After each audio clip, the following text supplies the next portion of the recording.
तो सभी को मेरा नमस्कार, प्यार भरा नमस्कार, गुड इवनिंग, सत श्री अकाल। कैसे हैं आप सभी लोग? स्वागत है आपका। अगर आप नए हैं, पहली बार हमारे साथ जुड़े हैं तो चैनल को सब्सक्राइब जरूर कर लें, वीडियो को लाइक करना बिल्कुल ना भूलें और अपने दोस्तों के साथ भी शेयर जरूर कर दें। दोस्तों, आज के सेशन में हम बात करेंगे बेहतरीन सवालों को लेकर के। बिल्कुल बिगिनिंग से शुरू करेंगे, जैसे हर बार मैं करता हूँ। सबसे पहले आसान प्रश्न, उसके बाद धीरे धीरे वो टफ होते जाएंगे। तो लगातार बने रहिएगा। आयुष, हम आपके दिल में रहते हैं, आप हमारे दिल में रहते हैं। Thank you. और मेरा नाम है डॉक्टर ललित, मैं पढ़ाता हूं आप सभी को मैथमेटिक्स। तो शुरू करते हैं आज का पहला सवाल। आपकी स्क्रीन पर बड़ा ही आसान सा सवाल है, देखते हैं जवाब क्या मिलता है। 70,560 में 5 और 6 के स्थानीय मानों का गुणनफल कितना है? Find out the product of local values of 5 and 6 इन 7,560। बड़ा ही आसान सवाल, बहुत ही आसान सा सवाल। मुझे उम्मीद है कि ये सवाल आपको काफ़ी कुछ, इनमें से 4 ऑप्शन में से कौन सा उत्तर मिलेगा। तो आप सभी जानते हैं कि स्थानीय मान को लोकल वैल्यू कहते हैं, स्थानीय मान को प्लेस वैल्यू बोलते हैं। अगर मैं इसमें से 5 का स्थानीय मान निकालूं तो 5 का स्थानीय मान कितना होगा? 5 के आगे 2 जीरो। अगर मैं 6 का स्थानीय मान निकालता हूं तो 6 के आगे 1 जीरो। तो यानी 5 का स्थानीय मान 500, 6 का स्थानीय मान 60, दोनों का मल्टीप्लाई कर दें साहब। तो 500 मल्टीप्लाई बाई 60, तो 6 पंजे 30 के आगे 3 जीरो, यानी 30,000 इसका आंसर होगा। बहुत बढ़िया, बहुत बड़ी साजमा, वेरी गुड। राइट ऑप्शन दिया है आपने, ऑप्शन नंबर सी। बहुत बढ़िया, पहला सवाल का शुभारंभ बहुत अच्छे से हुआ। चलो तो एक और देखते हैं। 3 की 3 क्रमागत गुणज संख्याओं का योग 99 है, तो ये गुणज होंगे। The sum of 3 conjugative multiple numbers of 3 is 99। These number will be what? Option A 24, 33, 42, 32, 33, 34, 33, 30, 36। इनमें से कोई नहीं। तो देखते हैं आपका जवाब। क्वेश्चन नंबर 2 का आंसर जवाब मिलेगा तेजी के साथ। बहुत बढ़िया। और लाइक करते रहें, सेशन को आगे बढ़ाते रहें, जिससे कि सभी साथियों को मिल जाए नॉलेज और सब हो जाएं पास। तो देखते हैं आपका जवाब आया सी, एकदम खास। कैसे हुआ सी? देखो, अगर मैं इसको बेसिक कॉन्सेप्ट से कराऊं कि सर मैंने माना पहला संख्या x है, दूसरा क्रमागत था तो x + 1 हो जाएगा, तीसरा x + 2 हो जाएगा। लेकिन कहानी यहाँ पर यह थी कि वो 3 के मल्टीपल थे, तो सभी में 3 की गुणा कर दो। तो ये संख्याएं हैं आपके सामने, अगर आप करेंगे तो दीज आर दी नंबर्स। अब उसने बोला इनको टोटल करो तो 99 आता है। अगर आप ऐसे करेंगे तो सवाल हो जाएगा, लेकिन समय बहुत ज़्यादा लेगा, समय बहुत ज़्यादा लेगा। लेकिन आपको ऐसे नहीं करना है, समय के साथ साथ खेलना है आपको और चीज़ों को समझना है, ठीक है? तो आपने कहा ओके, समझेंगे। तो 3x + 3x + 3 + 3x + 6 is equal to 99। 3 3 6 और 3 9, 9x + 6 और 3 9 बराबर 99। 9x इज इक्वल टू 99 - 9 और x is equal to 90/9, that is 10। तो x का वैल्यू 10 है, तो पहली संख्या क्या हुई? 3x यानी 30, 30 और +3 33, 30 + 6 36। ये संख्याएं आपके सामने आ जाएंगी, है ना? इस तरह से आप संख्याओं को प्राप्त करेंगे। लेकिन ये बेसिक तरीका है जो आपको बहुत ज़्यादा टाइम किलिंग करेगा। हमें सिंपल देखो, अगर हम स्मार्ट हैं, और आपको स्मार्ट ही तो बनना है एग्जामिनेशन में, तो हम कैसे करेंगे? देखिए, उसने बोला 3 के मल्टीपल है, यानी सारी संख्या 3 के मल्टीपल होंगे लगातार। 3 का मल्टीपल लगातार, देखो 24 + का 3 होना चाहिए, ये तो 33 लिखा है। 32 + का 3 होना चाहिए आगे वाली संख्या में, गलत लिखा है। 30 + 3 33 + 3 36। अरे वाह, मिल गया सवाल। सब में 3 3 का डिफरेंस है। तो यानी क्रमागत संख्याएं करेंगे तो यू विल गेट, क्रमागत तो ये होंगी 32 33 34। उसने बोला वो 3 की मल्टीपल हैं, तो 30 33 और 36 होंगी। क्लियर है? तो राइट ऑप्शन है ऑप्शन नंबर 3, और सबको टोटल करेंगे तो यू विल गेट 99। बढ़िया, अच्छे से सवाल का जवाब। एक और सवाल। 4 और 2/3 समकोणों में डिग्रियों की संख्या कितनी है? The number of degrees in 4 and 2/3 right angle is what? 310, 420, 330 या 400? इनमें से आपको बताना है 4 और 2 समकोण। The number of degree in 4 and 2/3 right angle is what? बीबाजी, good evening. Good evening Damini, कैसे होगा जवाब? Okay, let's see. क्या खास प्रश्न देने की इच्छा है आपकी? देखते हैं भाई। आप सभी जानते हैं कि एक राइट एंगल यानी एक समकोण बराबर होता है 90 डिग्री के, है ना। तो 4 का कितना हो जाएगा? आपने कहा 4 गुणा 90, 360 डिग्री। उसने बोला 2/3 समकोण और था, तो 90 का 2/3 समकोण कितना बनेगा? 60, है ना। अब इनको जोड़े तो कितना हुआ? आपने कहा सर 420 डिग्री, जो कि ऑप्शन नंबर बी था। बहुत बढ़िया, काफ़ी अच्छे से आप सवाल कर रहे हैं, उत्तम तरीका मुझे दिख रहा है। That's very nice. इस तरह से करेंगे तो you will gate answers regularly. That's great. Right option है ऑप्शन नंबर 2, दैट इज 420। बढ़िया। एक और सवाल आपके स्क्रीन पर, बहुत अच्छे से आप जवाब दे रहे हैं। 15 दिनों में किसी ने मुझे कमेंट करके पूछा था कि सर ये टाइम वाले सवाल कैसे आते हैं? ये सब टाइम वाले सवाल हैं जो आपके सामने हैं। 15 दिनों में मिनटों की संख्या निम्न में से किसकी सेकंडों की संख्या के बराबर है? Number of minutes in 15 days, which of the following is the number of seconds equal to?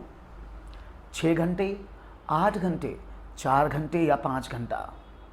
तो ऐसे सवालों को करते समय आप ज़्यादा अपना ऊर्जा शक्ति नष्ट ना करें। उसने बोला 15 दिन में मिनट, तो 15 दिन में अगर मिनट की बात करें तो एक दिन में 24 घंटे और 1 घंटे में 60 मिनट। तो 15 दिनों में मिनटों की संख्या आपके सामने आ गई। कैसे करेंगे? जैसे मैंने बताया है, 15 दिन बोला उसने, 15 दिन में एक दिन में 24 घंटे और 1 घंटे में 60 मिनट। आगे बात करते हैं, उसने क्या बोला? किसकी सेकंडों की संख्या के बराबर है? दिन में, घंटे ना, घंटे में पूछ रहा है ना आंसर। तो 1 घंटे में 60 मिनट और 1 मिनट में 60 सेकंड। अगर आप इसको डिवाइड करेंगे तो घंटे मिल जाएंगे आपको। आपने कहा ओके, तो 60 से 60 कट गया, 15 चौके 60 और 6 चौक 24, तो 6 घंटों के बराबर हैं। तो राइट ऑप्शन है ऑप्शन नंबर 1। तो जब भी इस तरह का सवाल मिल जाए तो कैसे करना है कि आप सिंपल उसके कैलकुलेट ना करें कि उसको पहले सेकंड में बदलेंगे, गुणा करेंगे, फिर आप उसको घंटों में बदलेंगे, फिर ना, बिल्कुल नहीं। क्या करना है? सिंपल बदलो, सिंपल डिवाइड करो, you will get the answer. It's very easy to solve. समझ में आ गया होगा सबको। एक और सवाल, संख्या 105 के गुणनखंडों की संख्या है। सवाल 2 मिक्स हो गए, इसको नहीं, आगे देखिएगा। निम्न में से कौन सा सही नहीं है? इसमें 2 सवाल मिक्स हो गए हैं, इसलिए मैं उसको हटा दिया हूँ, कंफ्यूज नहीं होना चाहिए। ना, ये टॉपिक नहीं है, ये सारे सवाल प्रैक्टिस सेशन के माध्यम से आपको कराए जा रहे हैं, जहाँ पर पेडागॉजी के भी क्वेश्चन, ये प्रैक्टिस सेट्स हैं, यानी 30-30 क्वेश्चन के हमने कुछ सेट्स बनाए हैं, उन सेट्स को आपको कराया जा रहा है लगातार। 1 मिलीमीटर 1 सेंटीमीटर का दशांश है। 1 किलोग्राम 12 ग्राम का बराबर 1.012 किलोग्राम है। 10 metre 10 centimetre is equal to 1010 centimetre है। 23/100 is equal to 23/100 is equal to 2.30 है। इनमें से कौन सा सवाल सही होगा? देखते हैं जवाब।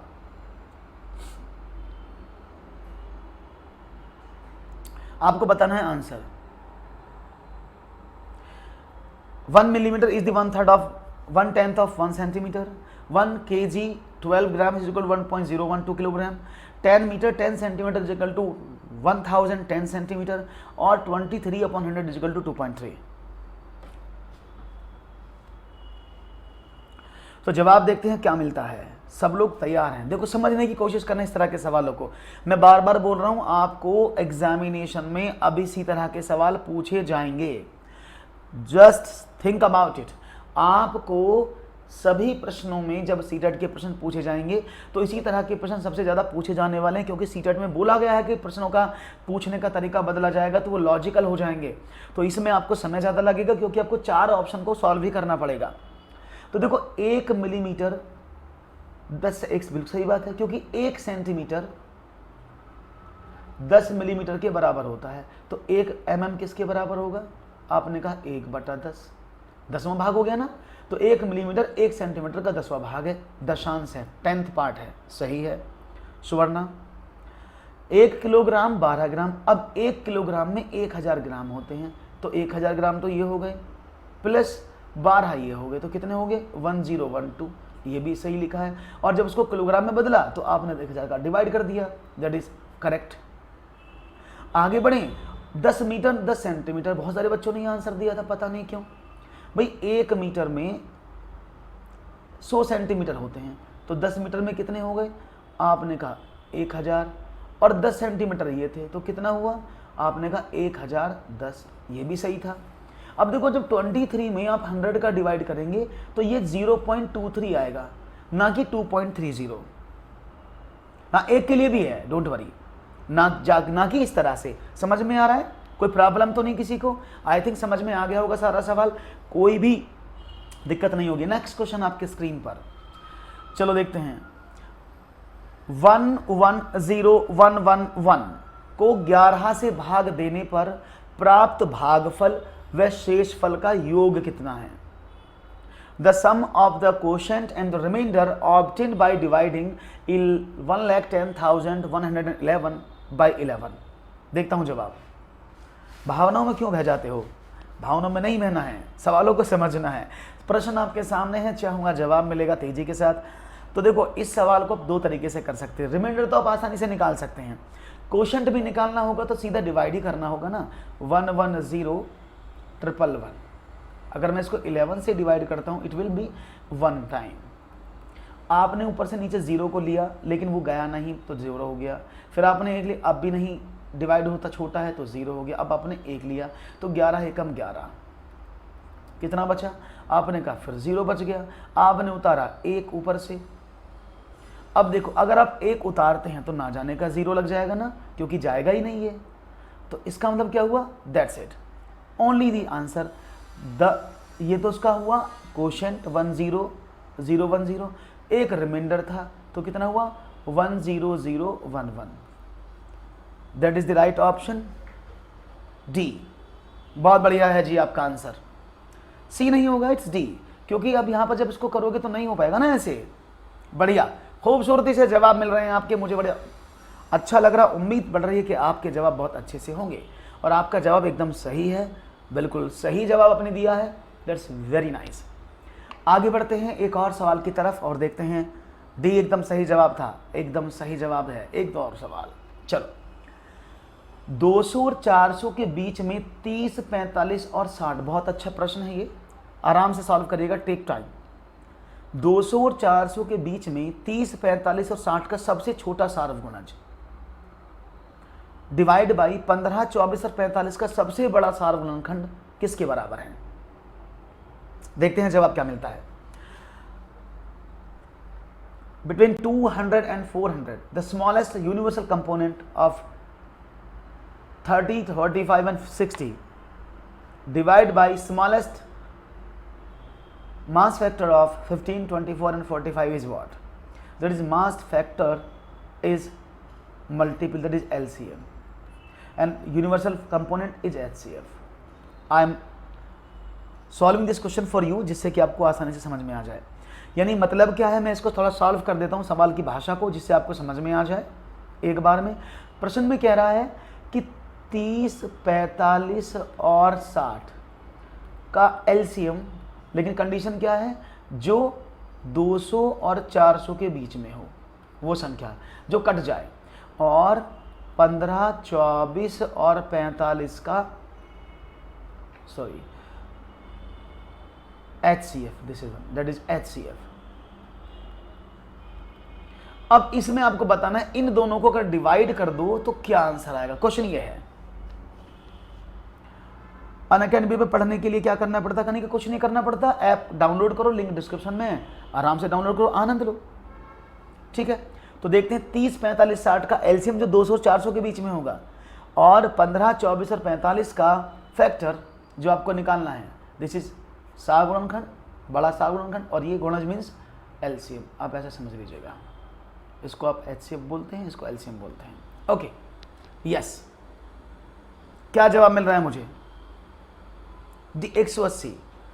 देखते हैं जवाब। देखो, अगर मैं 30, 45 और 60 का LCM निकालता हूं, देखो 6 या 18 होते हैं, 180 आ गया। यानी वो संख्या जो इन तीनों संख्याओं से कट जाएगी वो 180 है। और 15, 45 और 15, 24 और 45 का HCF क्या हुआ? आपने कहा 3, ये तो होगा। अगर इसको डिवाइड करते तो 160 आता, लेकिन बात समझने की कोशिश करना, यहां पर गलती कर दोगे सवाल में। थैंक यू प्रिंस अली, यहां गलती कर दोगे आप। क्या करना है, उसने क्या बोला, ये जो संख्या आएगी ना एलसीएम जिसको निकालोगे आप, जो सबसे बड़ी संख्या होगी वो 200 और 400 के बीच में होनी चाहिए, लेकिन आपकी संख्या तो 180 है, तो इसके जितने भी मल्टीपल बनेंगे वो हमेशा एलसीएम बनेंगे, तो 360 हो गए। अब सही है, 200 और 400 के बीच में 360 ऐसी संख्या है जो 30, 45 और 60 से डिविजिबल है, तो 360 तो वो संख्या होगी जो इन तीनों से कटेगी, इन दोनों के बीच में आएगी, और इनका HCF हो गया 3, तो कितना हुआ?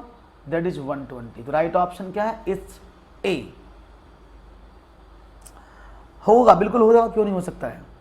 बहुत बढ़िया कांशा, दैट्स वेरी नाइस। हाँ हाँ, जब भी तो बोल रहे हैं आप ऐसे निकाल देते हो जो गलत है, वो एलसीएम नहीं बोल रहा, वो सबसे छोटा सा कंडीशन दी है कि वो 200 और 400 के बीच में होना चाहिए। आपने निकाला 180, लेकिन 180 तो 200 और 400 के बीच में नहीं है ना, तो उसमें मल्टीपल बढ़ाएंगे। हमने देखा 180 में 2 का मल्टीप्लाई करते तो 360 आ गया, जो इन दोनों के बीच में था। हमारा सवाल हो गया ए इज द राइट आंसर। बहुत बढ़िया, अच्छे से भाई लाइक वाइक करते रहो, सवालों को लाइक भी जरूरी हैं। एक और सवाल, चलो अच्छा सवाल है, बहुत बढ़िया इंपॉर्टेंट सवाल। यहां पर आपको देखूंगा क्या आप जवाब देते हैं। नीचे दिए गए चित्र में कुल कितने आयत हैं? How many rectangles are there in this picture? उपरोक्त प्रश्न जांच कर रहा है विद्यार्थियों के ज्ञान की, विद्यार्थियों की समझ यानी बोधगम्यता की, विद्यार्थियों की सृजनात्मकता की, सृजनता की, विद्यार्थियों की याद करने की शक्ति की। The above question is checking the students knowledge, understanding the student, creation of student, the students memory. तो देखते हैं आपका जवाब क्या मिलता है। और यहां पर सबसे तेज आंसर देने के लिए आयुष एकदम आतुर बैठे रहते हैं। सी, क्रिएटिविटी, इसको क्रिएटिविटी भी बोलते हैं, सृजनात्मकता को, सृजनता को क्रिएशन या क्रिएटिविटी भी बोले जाते हैं।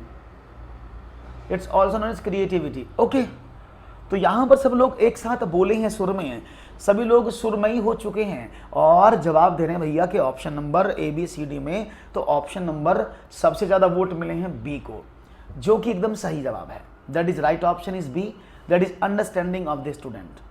According to Bloom's taxonomy, according to Bloom's taxonomy, ज्ञान जो है ना वो सबसे पहला लेवल होता है जहां पर बच्चा सिर्फ रिमेंबरिंग करता है। क्या करता है? रिमेंबरिंग, यानी गिनती याद करना, पहाड़े याद करना, यानी टेबल याद करना, वो सब रिमेंबरिंग का पार्ट है, जो ज्ञान जिसको आप नॉलेज बोलते हैं। उसके बाद हम बात करते हैं याद दिलाने की, तो उसी में काम आ गया। बात आते क्रिएटिविटी की, जो क्रिएटिविटी क्या है ये समझने की कोशिश करना। What is creativity? अगर मैं क्रिएटिविटी की बात करता हूं तो क्रिएटिविटी में बच्चा कुछ चीजें नई बनाने की कोशिश करता है। यहाँ तो ऑलरेडी बना बनाया है। हाँ, अगर मैं बच्चों को कुछ आकृतियां देता और उसको मैं ये बोलता कि कुछ इससे डिजाइन करो, तो वो क्रिएटिविटी होती, क्योंकि बच्चा स्वयं की अभिव्यक्ति से कुछ बनाने की कोशिश करता है। दैट इज क्रिएशन और क्रिएटिविटी।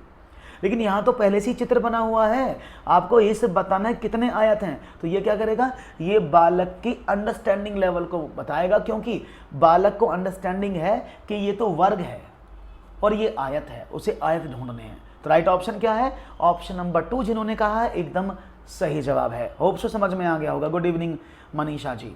आगे बढ़ते हैं, एक और सवाल आपकी स्क्रीन पर ये रहा। पहली संख्या 350 को 20 बढ़ाकर पुनः 20% कम कर दिया गया।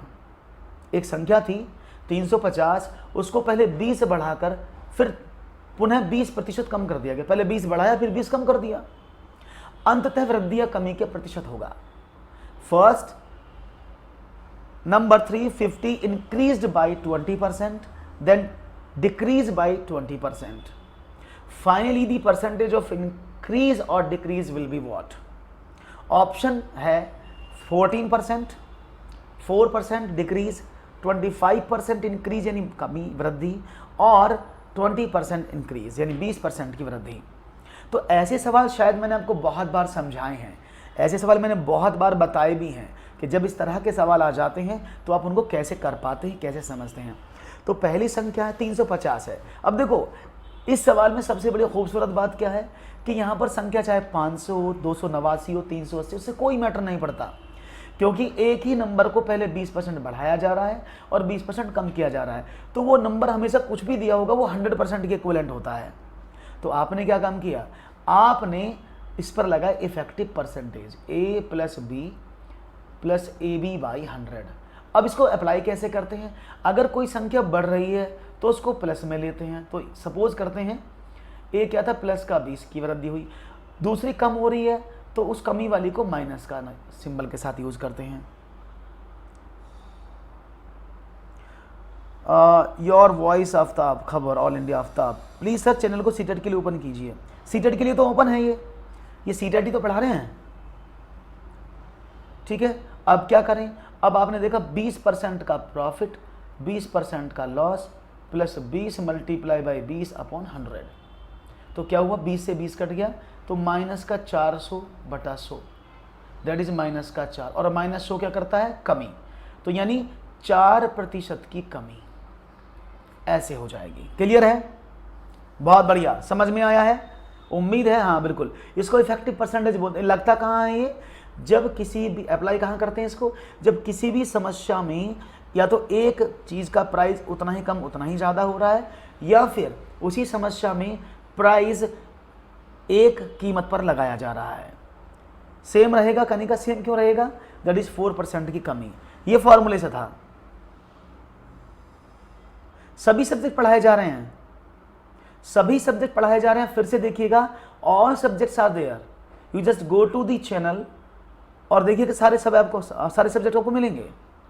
आप कोशिश करिएगा देखने की, एक बार मिल जाएगा डेफिनेटली। आगे बढ़ते हैं, एक और सवाल की बात करते हैं।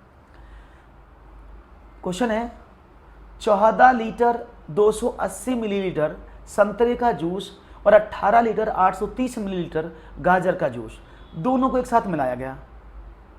इस मिश्रण में से 15 बोतल, जिनमें से प्रत्येक में 1.5 लीटर मिश्रण आता है, भरा गया। शेष कितना मिश्रण बच गया? देखते हैं जवाब क्या मिलता है। 14 लीटर 280 मिलीलीटर संतरे का जूस है और 18 लीटर 830 मिलीलीटर गाजर का जूस है, दोनों को साथ में मिला दिया गया। इस मिश्रण में से 15 बोतल को, जिनमें एक बोतल में 1.5 लीटर मिश्रण आता है, भरा गया है। तो कितना मिश्रण शेष बच गया, ये आपको बताना है। तो जवाब क्या मिलता है, let's see what will be your right answer. और यहां पर आपको बता दें कैसे करना है। देखो 14 लीटर 280 मिलीलीटर था ऑरेंज जूस, 18 लीटर और 830 मिलीलीटर क्या था, दैट इज कैरेट का जूस, गाजर का जूस। दोनों को जोड़ें तो टोटल मिश्रण कितना हुआ, 0, 8, 3, 11, 8 और 2 10 और 1 11, 14 और 8 32 और 1 33। तो टोटल जूस कितना है आपके पास, 33 litre 110 millilitre. Is it clear? आगे उसने बोला इसमें से 1.5 लीटर मिश्रण आता है, भरा गया है, और 15 बोतलों को भरा जाना है। अगर मैं इसको 15 बोतल भरने की बात हो रही है तो क्या करें, 15 225, यही तो हुआ, यानी 225 यानी 22.5 लीटर। इसका मतलब क्या हुआ, 22 लीटर 500 मिलीलीटर। ये इसमें भर गया जूस, तो निकाल दिया इसमें से, तो 0 1 और यहां से 11 में से 5 गए 6, और ये कितना हो गया 10। तो आंसर क्या मिला, 10 लीटर 610 मिलीलीटर। क्लियर है ये, क्योंकि ये लीटर में आया है ना, और जब 22 लीटर तो पूरे हो गए, 0.5 लीटर लिखा, उसको मिलीलीटर में कन्वर्ट करोगे तो मल्टीप्लाई कर दो, क्योंकि 1 लीटर में 1000 ml होते हैं, इसलिए that is the right option. Clear है? सी नहीं होगा, सी कैसे हो जाएगा, it's D, 10 litre 610 millilitre. Clear है, समझ में आ गया है। ये दोनों जूस का मिश्रण टोटल जूस था, जो बोतल में भर दिया गया वो इतना था, दोनों को घटाया तो हमारे पास अभी शेष इतना बच गया। बढ़िया जवाब। एक और सवाल, चलो बढ़ते हैं। क्वेश्चन है, गोरंग ने सोमवार को 4 घंटे, मंगलवार को 190 मिनट, बुधवार को 5 घंटे 20 मिनट से 5:20 से प्रातः 9:10 तक और शुक्रवार को 220 मिनट तक कार्य किया, उसे 1 घंटा कार्य करने का 42 रुपये मिलता है। उसने सोमवार से शुक्रवार तक कुल कितना कमाया? सवाल आपके सामने है। गौरंग है, उसने सोमवार को 4 घंटे काम किया, मंगलवार को 190 मिनट काम किया, बुधवार को सुबह 5:20 से लेकर के 9:10 तक काम किया और शुक्रवार को 220 मिनट कार्य किया। उसे 1 घंटा कार्य करने के लिए 42 रुपये मिलते, तो उसने कुल कितने रुपए कमाए? हाँ, ओके, कोई बात नहीं आयुष, हाँ ये थोड़ा सा टिपिकल होगा। मेरा बैच स्टार्ट हो चुका है और 1 नवंबर से भी मेरा बैच नया आ रहा है। तो देखो सवाल समझते हैं। हम पहले मंडे की बात करते हैं। यहां देखते हैं मंडे में उसने कितना काम किया? 4 घंटे। उसने बोला ओके 4 घंटे। अगर मैं 4 घंटे की बात करूं, मैं सबको मिनट में कन्वर्ट कर ले रहा हूं, आपको आसानी रहेगी, है ना। मैं इसको मिनट में कन्वर्ट कर लेता हूं जिससे कि आपको आसानी रहे। तो भाई 4 घंटे उसने काम किया, तो 4 घंटे में 60 का मल्टीप्लाई कर दें। आपने कहा ओके, तो कितना हुआ? आपने कहा 240 मिनट। उसने क्या काम किया? बुधवार को, ट्यूसडे को कितना काम किया? सीधा 190 मिनट काम किया, तो 190 मिनट ये हो गए। उसने बुधवार को, मंगलवार को, बुधवार को क्या देखो 9:10 से 5:20 तक काम किया, तो कितना काम किया? 70 में से 20 गए 50 और 8 में से 5 गए 3 घंटा 50 मिनट, है ना। तो 3 घंटा 50 मिनट की बात करते हैं, तो 6 × 18 भाई, इसमें 60 की गुणा करें तो 180 + 50 यानी 230 मिनट उसने बुधवार को काम किया। शुक्रवार को उसने 220 मिनट काम किया। अब कुल काम कितने मिनट किया देख लेते हैं।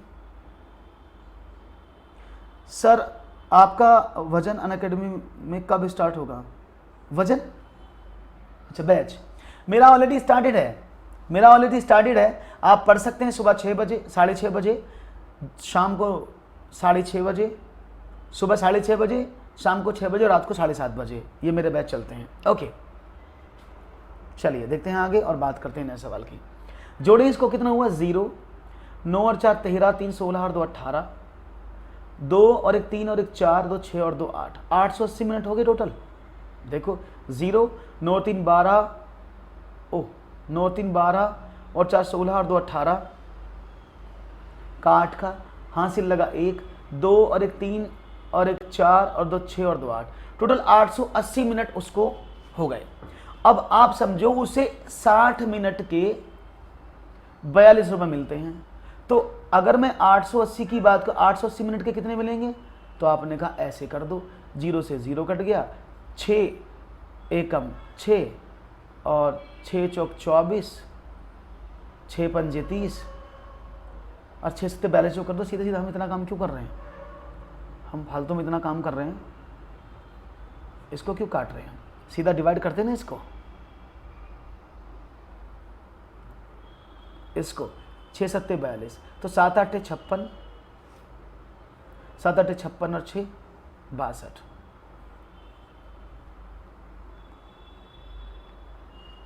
दोबारा देख लो एक बार भाई, 7 8 56,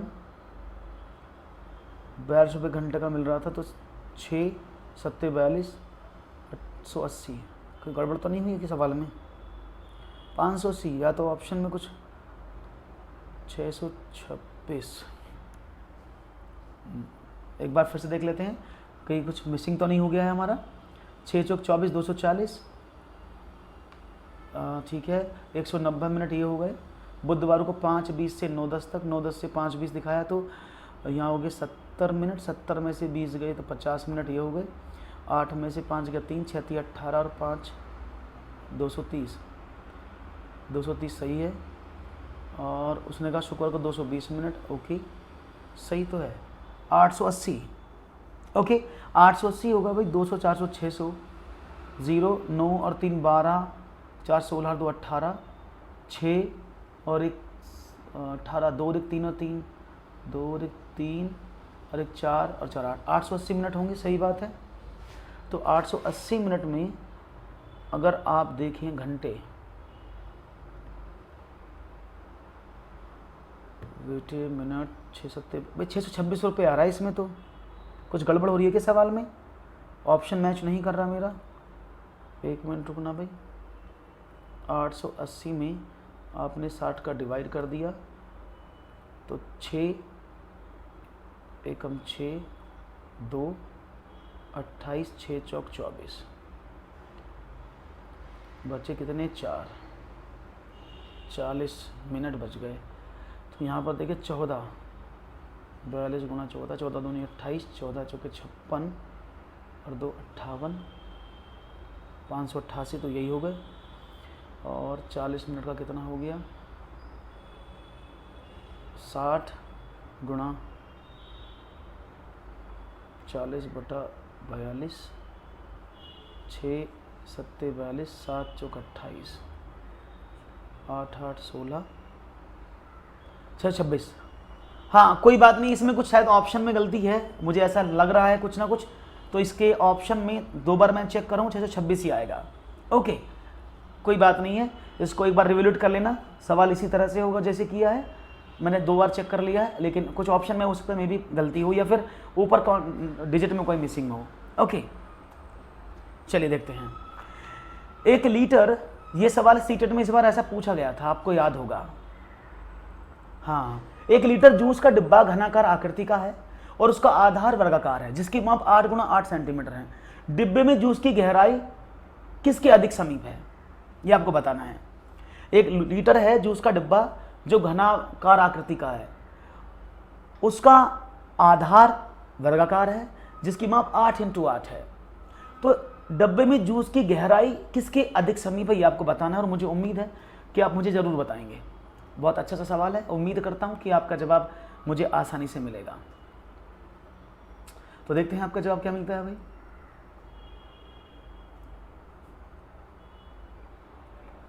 लेट्स सी, बी 22 के अधिक समीप है, यानी बी ऑप्शन दिया जा रहा है आप लोगों की तरफ से। ना ना ना ना, वो उसी दिन का है, थर्सडे का नहीं है। आकांक्षा वो थर्सडे नहीं, वो सही है, वो कुछ मिसिंग हो गया क्वेश्चन में, मैं उसको चेक कर लूंगा एक बार। वो शायद टाइमिंग मिस्टेक हो सकती है, 10-20 मिनट ऊपर नीचे हो गए होंगे, इसलिए ऐसा आ रहा है। क्योंकि वो जब 600 कुछ आ रहा था, वो 637 के आसपास आना चाहिए। 42 रुपये क्यों डिवाइड किए मनीषा? देखो क्योंकि वो 60 मिनट के 42 रुपये कमा रहा है, तो 60 मिनट के 42 रुपये कमा रहा है ना, तो इन्हीं 860 थे, तो उसने 60 मिनट में कमाया कितना? 42 रुपये, इसलिए किया है। ठीक है, लिखा हुआ था। तो राइट ऑप्शन मिल रहा है यहाँ पर क्या? लेट्स सी, आपने कहा है सी ऑप्शन। पहले समझ लो, ये सवाल सीटेट में आया हुआ है, अभी आपने देखा होगा सीटेट में इस तरह का सवाल पूछा गया था, है ना। और ये लाइक वाइक बड़े कम है भाई, ये लाइक वाइक का इतना कंजूसी क्यों करते हो आप लोग? ये लाइक देने में इतनी कंजूसी काहे होती है? चलो, 1 लीटर जूस का डब्बा घनाकार आकृति का, उसका आधार वर्गाकार है, जिसकी माप 8 × 8 सेंटीमीटर है, तो कोई बात नहीं है। अब देखो, अगर हम उस डिब्बे की बात करते हैं, 1 लीटर जूस का डब्बा है, तो उसका वॉल्यूम कितना होगा?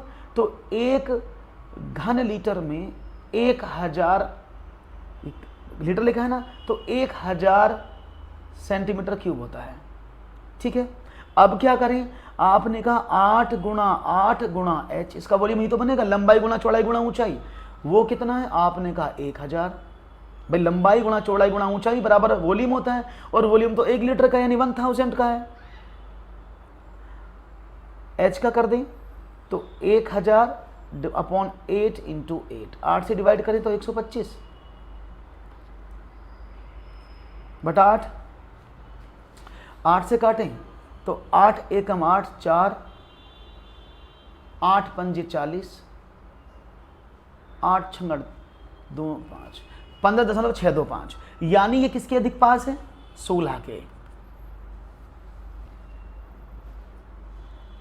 है ना। तो किसके बाद, क्योंकि हमारा आंसर कितना है? 15.65, तो हमने आंसर कितना दिया? 16। और अभी जब 2021 में ये पेपर हुआ था, उस पेपर में सबसे ज्यादा गड़बड़ी हम लोगों ने यहीं पर की थी। रीट में आया था सवाल, है ना, वो रीट में था सवाल। रीट में इस तरह का सवाल था जहां पर हमने गड़बड़ी की थी सवाल में, और हम उसको करके नहीं आए थे, गलत करके आए थे। तो 1 लीटर बराबर 1000 सेंटीमीटर क्यूब होता है। एक और सवाल, चलो। एक आयत और एक वर्ग एक ही परिमाप बराबर हैं, वर्ग का परिमाप 96 सेंटीमीटर है, आयत की चौड़ाई वर्ग की भुजा से 4 सेंटीमीटर कम है, तब आयत का क्षेत्रफल वर्ग सेंटीमीटर में का दुगना किसके बराबर है? सवाल को समझो ना। The perimeter of a rectangle and a square are equal. The perimeter of a square is 96 centimeter and the width of the rectangle is 4 centimeter less than the side of the square. So, what is twice of the area in square centimeter of the rectangle? तो सवाल को समझते रहेंगे, करेंगे, हम भी समझ आएंगे आपको, आप भी करेंगे। एक आयत और एक वर्ग का परिमाप, चलो ये स्क्वायर हो गया और ये आयत हो गया, उन दोनों का परिमाप बराबर है। अब वर्ग का परिमाप कितना? 96। आप सभी जानते हैं कि वर्ग की भुजाएं, जो स्क्वायर होता है उसकी सारी भुजाएं बराबर होती हैं, तो इसकी एक भुजा कितनी हो जाएगी? क्योंकि वर्ग का परिमाप 4a होता है, तो आपने a निकाला तो 96/4 दैट इज 24। तो यानी इस वर्ग की भुजा 24 है। क्लियर है? एक भुजा 24 तो सारी 24 होंगी। अब उसने बोला आयत की चौड़ाई वर्ग की भुजा से 4 सेंटीमीटर कम है, तो आयत की चौड़ाई कितनी होगी? 4 सेंटीमीटर कम, यानी 20 हो गई। भाई उसने बोला है ना कि आयत की चौड़ाई वर्ग की भुजा से 4 सेंटीमीटर कम है, तो भुजा की जो चौड़ाई है वर्ग की वो 24 सेंटीमीटर है। आपने 4 कम कर दिए तो भी 20 सेंटीमीटर रह गई। अब इनका परिमाप कितना था? 96 था, तो आयत का परिमाप क्या होगा? आप कहेंगे 2 × L + B = 96, बराबर दिया है ना, तो L + B कितना हो जाएगा? आपने कहा 96/2 दैट इज 48। अब आपको B तो पता है ना, 20 है, तो L + 20 = 48, तो L = क्या हुआ?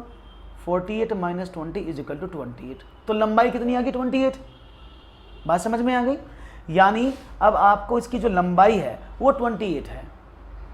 क्लियर है? यहां तक कोई प्रॉब्लम हो तो मुझे बता दो। अब क्या हुआ? उसने बोला अब इसकी लंबाई 28 है, चौड़ाई इसकी कितनी है? आपने कहा 20 है, तो आयत का क्षेत्रफल क्या होता है? आप कहेंगे सर लंबाई मल्टीप्लाई बाई चौड़ाई, तो 28 × 20 बराबर 560, यही तो होगा। अब उसने बोला इस आयत के क्षेत्रफल का दुगना कितना है, डबल कितना है, तो ये आयत का क्षेत्रफल तो ये हो गया, डबल क्या होगा? 2 की गुणाई तो करोगे, 0, 6 दूनी 12 और 5 दूनी 10 और 11, तो राइट आंसर क्या है? Option number D. ऐसे क्वेश्चन बहुत ज़्यादा लॉजिकल होते हैं, क्योंकि इसमें एक भी पॉइंट अगर छूट जाता है तो उत्तर गलत। जैसे आपने कहा 560, तो आप तुरंत 560 लगा देंगे ऑप्शन देख करके, है ना, जो कि प्रॉब्लम करेगा, जो कि एग्जाम में आपको प्रॉब्लम कर देगा। तो आपको देखकर कुछ नहीं लगाना है, समझ कर लगाना है। ओके, तो कभी भी देखकर नहीं लगाना कि देख के लगा दो काम खत्म हो गया ना, समझ के लगाना है, then you can do the question. Okay, understand the concept. आगे बढ़े अब। सबको समझ में आ गया होगा क्या सवाल था? प्रश्न सबको समझ में आ गया है ना? क्या प्रश्न है? Very good. आगे बढ़ते हैं, एक और सवाल की बात करते हैं, देखते हैं एक और नया सवाल क्या गुल खिलाता है, आप उसके क्या आंसर देते हैं। एक और चलो। विनीता एक प्राथमिक विद्यालय में पढ़ाती हैं, वह गणित की अध्यापिका हैं। उसने कक्षा 4 में एक प्रश्न को शामपट पर लिखते हुए कहा कि इस प्रश्न का उत्तर बताइए। 3456 + 0 बराबर क्या? एक छात्र ने इसका उत्तर दिया 0 है। इस छात्र ने इसका उत्तर दिया 0 है। छात्र के इस उत्तर से यह निष्कर्ष निकलता है कि क्या? उसे यह समझ नहीं कि किसी संख्या में 0 को कैसे जोड़ा जाता है। उसने अध्यापिका की बात ध्यान से नहीं सुनी। उसे यह समझ नहीं कि किसी संख्या में 0 को जोड़ा अथवा घटाया जाए तो संख्या का मान अपरिवर्तित रहता है। यह उपरोक्त में से कोई नहीं। बताइए, छात्र के इस उत्तर से क्या निष्कर्ष निकलता है? विनीता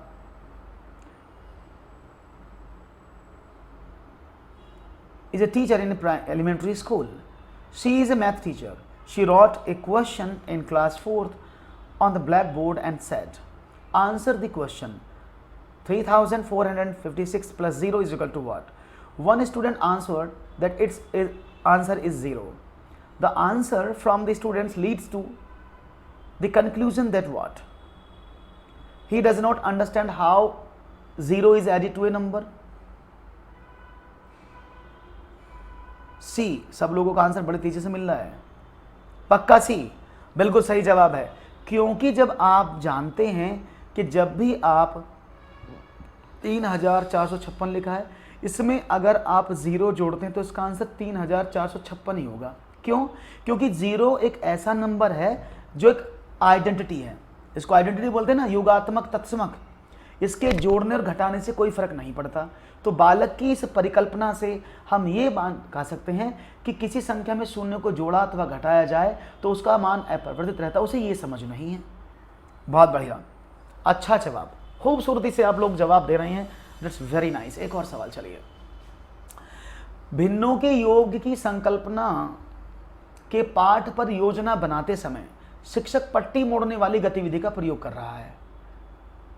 उपयुक्त गतिविधि है, सवाल को ढंग से समझना। एक टीचर इस तरह की गतिविधि बच्चों को सिखा रहा है, तो ये कैसी गतिविधि है? विषय वस्तु से पूर्व की गतिविधि है, समय की बर्बादी है, विषय वस्तु पश्च गतिविधि है, विषय वस्तु संबंधित गतिविधि है। While planning a lesson on the sum concept of fraction, the teacher is using a bar tuning activity. The above law is antecedent activity, waste of time, subjective activity और thematic activity। और यहां पर मिल रहा है subjective activity सबसे ज्यादा answer. क्या बात है, आलोक ने कहा ए, बहुत बड़े, गुड इवनिंग।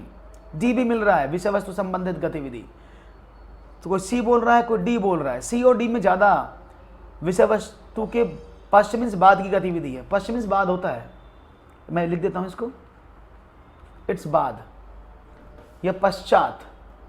इसको मैं आसानी से इसको पूरा पश्च मीन्स पश्चात। अब ठीक है, विषय वस्तु पश्चात गतिविधि है। तो यहां पर सब लोगों का जवाब डिफरेंट आ रहा है। मैं आपको समझाता हूं इसका जवाब क्या है। हालांकि जिन लोगों ने ऑप्शन नंबर डी दिया है वो गलत जवाब है। हाँ भाई, जिन लोगों ने सी ऑप्शन दिया है उनके लिए तो तालियां बिल्कुल नहीं, क्योंकि वो भी गलत किए हैं। और बी तो किसी ने किया ही नहीं है। राइट ऑप्शन है ऑप्शन नंबर 1, विषय वस्तु से पूर्व की गतिविधि है। समझते हैं कैसे? आपने एक बच्चों को देखा, जब बच्चों को भिन्न पढ़ाते हो तो आप कैसे बताते हो? आप बच्चों को आज भिन्न पढ़ाना है, मैं आपको फ्रैक्शन पढ़ाया हूं, देखा होगा आपने, तो मैंने पिज्जा के चित्र, पट्टी मोड़ने वाले एग्जाम्पल लिए होंगे, है ना। पूरी धरा भी साथ दे तो बात है, पर तू जरा भी साथ दे तो और बात है।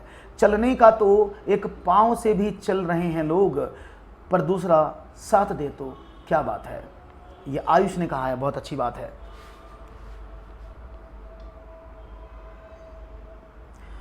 तुम करते हो आयुष बात ऐसी, ये बहुत अच्छी बात है।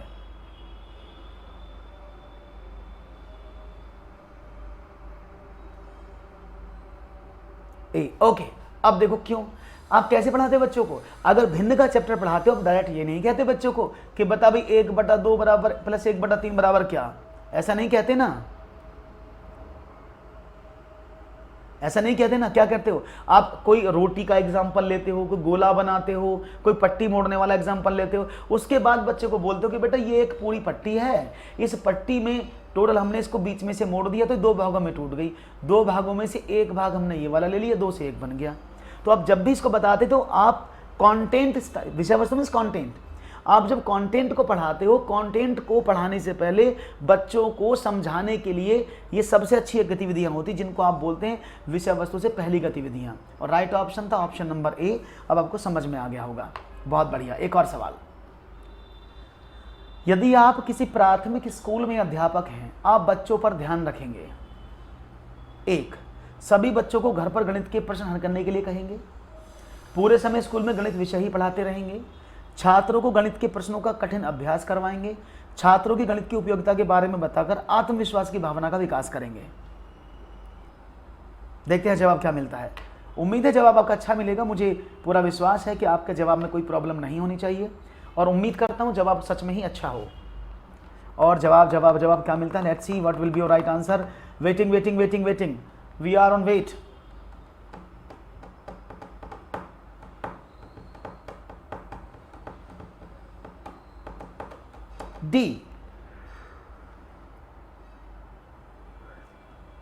डी ऑप्शन मुझे बताया जा रहा है। क्या आप डी से सहमत हैं सभी लोग?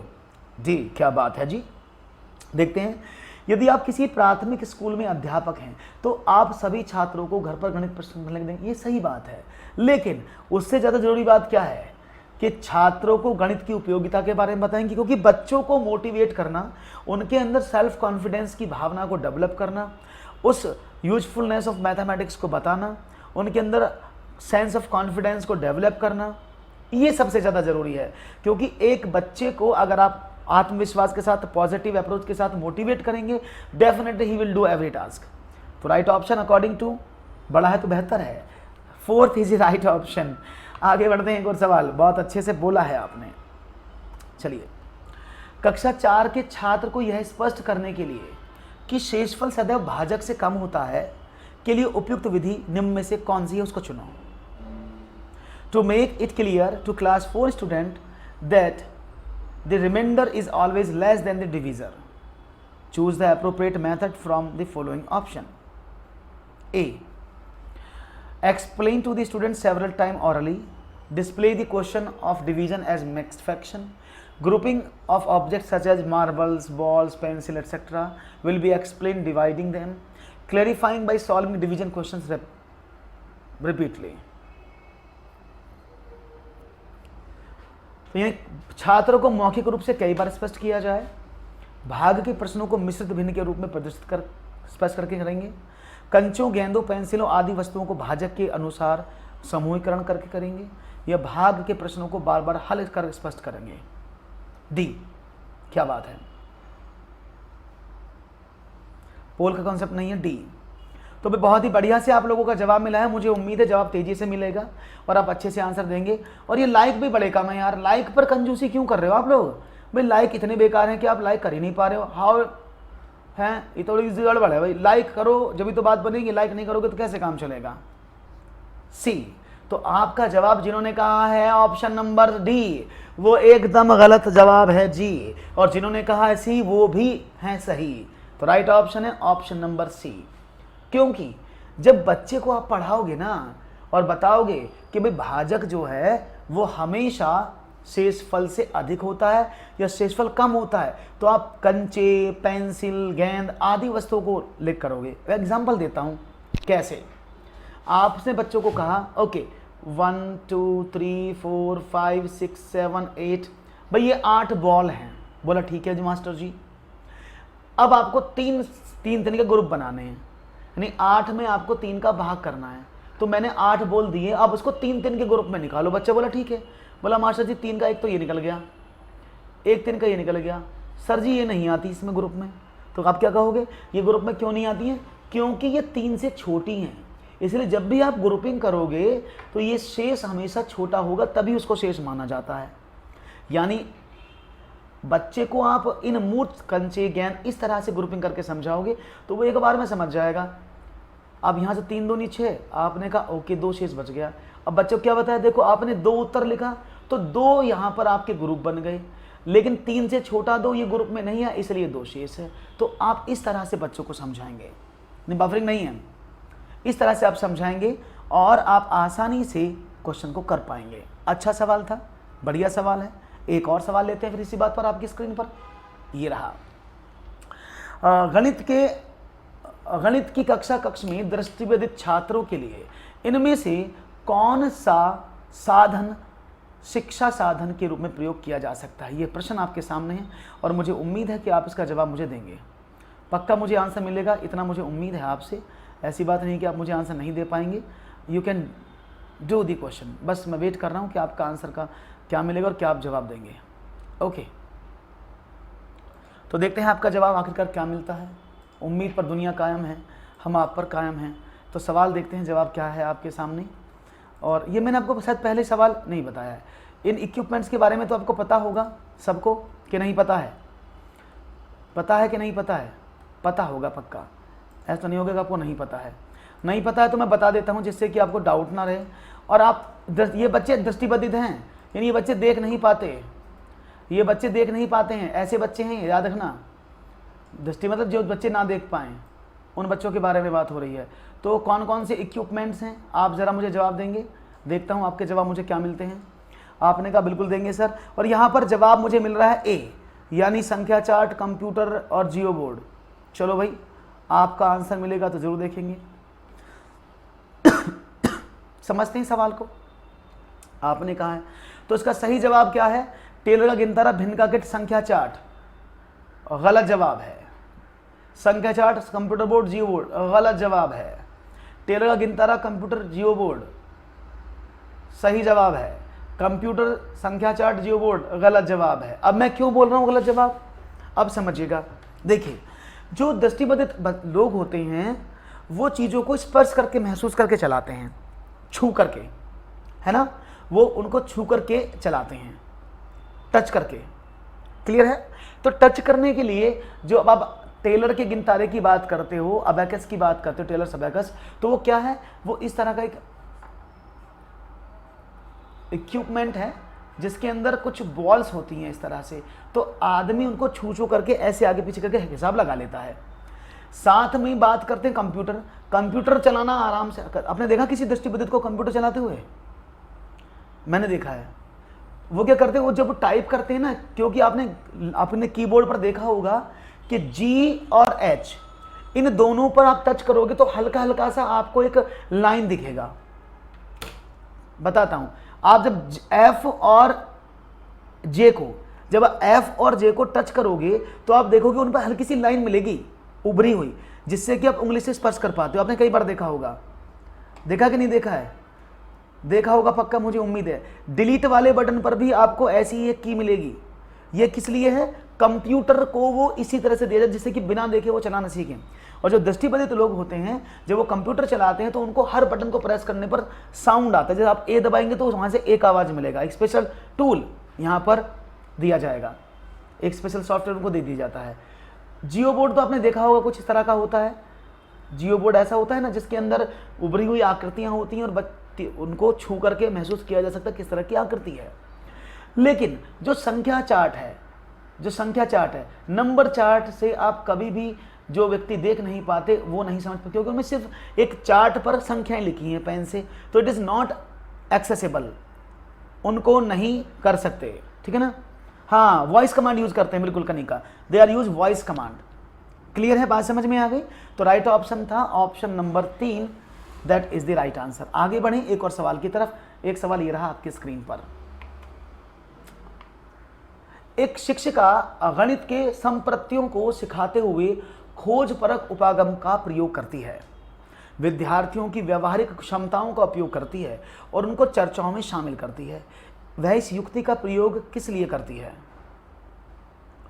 गणित शिक्षण के उच्चतर उद्देश्यों को प्राप्त करने के लिए, एक विद्यार्थी में व्यवहारिक क्षमताओं के विकास के लिए, एक निश्चित प्रकार की सोच व तार्किक योग्यता को विकसित करने के लिए, या फिर विभिन्न गणित शिक्षण के संकीर्ण उद्देश्यों को प्राप्त करने के लिए? देखते हैं जवाब। बिल्कुल, लुई ब्रेल ने ब्रेल लिपि का आविष्कार किया था। और आपको बता दें, लुई ब्रेल भी नहीं देख पाते थे। शायद 6 या 9 वर्ष की अवस्था में ही उन्होंने अपनी आंखें खो दी थी। तभी उन्होंने अपने सुविधा के लिए इस लिपि को बनाया और ये मान्य रही और सब लोगों ने इस लिपि को पढ़ा। सी, क्या बात है, जवाब तो बड़ा अच्छा मिल रहा है आपका, वेरी गुड। यानी गणित शिक्षण के उच्च उद्देश्यों को प्राप्त करने के नहीं, समझो, शिक्षक गणित की संप्रत्तियों को सिखाते हुए उनको बोलती है एक्सप्लोरेटरी अप्रोच, यानी ह्यूरिस्टिक अप्रोच का उपयोग करती है और विद्यार्थियों को उनकी व्यवहारिक क्षमताओं का उपयोग कराती है कि बच्चे दैनिक जीवन से क्या सीखे हैं, और उन्हें चर्चा में शामिल करती है।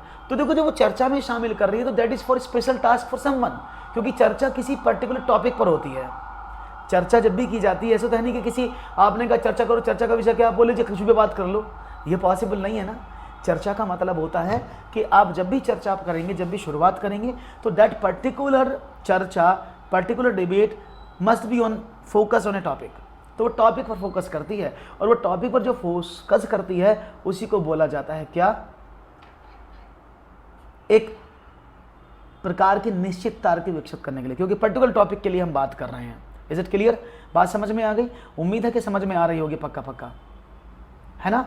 पक्का पक्का आ रही ना? Very good. तो पक्का पक्का आपको आ रहा है। तो भाई ये सवाल आपको मिले राइट ऑप्शन सी आपने दिया है, बहुत ही अच्छा जवाब आज का सेशन रहा। अगर आपको सेशन बहुत अच्छा आया, समझ में आया है, क्वेश्चन सारे क्लियर हुए हैं, आपको प्रश्नों का लेवल जैसे हमने स्टार्ट से शुरू किया था और लास्ट तक चले गए अच्छा लेवल रहा, तो मुझे उम्मीद है कि आप लाइक और सब्सक्राइब जरूर करेंगे और अपने दोस्तों को शेयर भी करेंगे, जिससे कि वो भी सेशन को डेली जुड़ें और इसका आनंद उठाएं फ्री ऑफ कॉस्ट। ठीक है, तो चलते हैं आज के लिए इतना ही और मुलाकात करेंगे नेक्स्ट सेशन में। उम्मीद करता हूं आप सबको सेशन अच्छा लगा होगा, तो लाइक कर दीजिएगा। शुक्रिया, thank you very much for joining this session.